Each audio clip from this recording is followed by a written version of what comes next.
Hello and good night. Isn't it interesting that we never use the words good night to say hello? Like, we use good morning to say hello, and we don't do that for good night. Oh, well, then again, we don't say good morning to say goodbye. So I guess hello and good morning, even though it's night, because hello. Anyway, today is day 6 of reading a letter a day from this book, A Velocity of Being. So let's see what we have for today. Just choose randomly this way.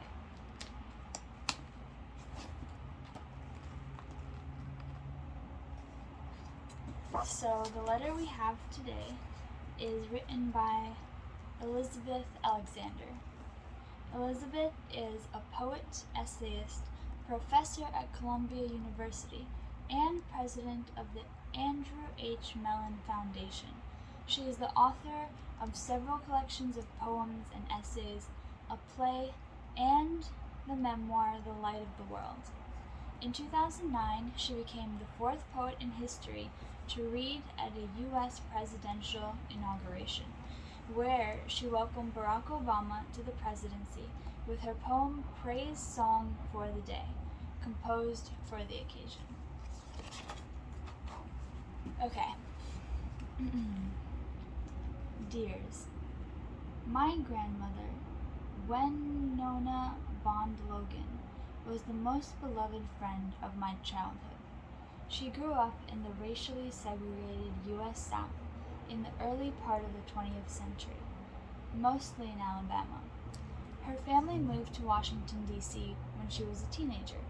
The nation's capital was also then the segregated South.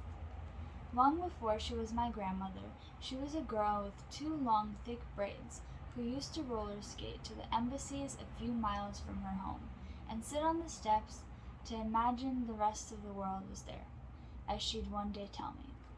She then continued to stroke her imagining of elsewhere, skating to the public library on Mount Vernon Place to take out stacks of books.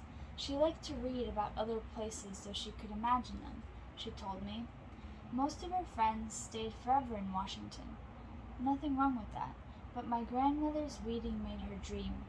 Her girlfriends gathered at the train station and wept as they waved her off to storied points north and the hopes of further education. More books. In the 1920s, she wrote to a university in Denmark. I am what is known as an American Negro, and I imagine you have never known one. Will you invite me to come and study at your school? This was one of my favorite of her stories. Why Denmark? I would ask her, entranced by her tales of smorgasbord, the puzzle ring she brought back from a suitor that one day became mine, and the sari she began to wear after being mistaken for Indian. Because when I was a teenager, I read about the statue of the Little Mermaid being built in Copenhagen Harbor, and I wanted to see it for myself. My grandmother's much older sister, Carrie, was given the privilege of choosing her baby sister's name. When she chose Winona because she had read in a book in Longfellow's poem, Hiawatha. In that poem, which I most remember with the phrase, on the banks of the Gitchigami, was found the name for the treasured baby sister who would grow to read books, imagine worlds far beyond her own, and then go out to find them. The unusual beauty of the most apt name was only to be found in the pages of a book. Love, Elizabeth Alexander.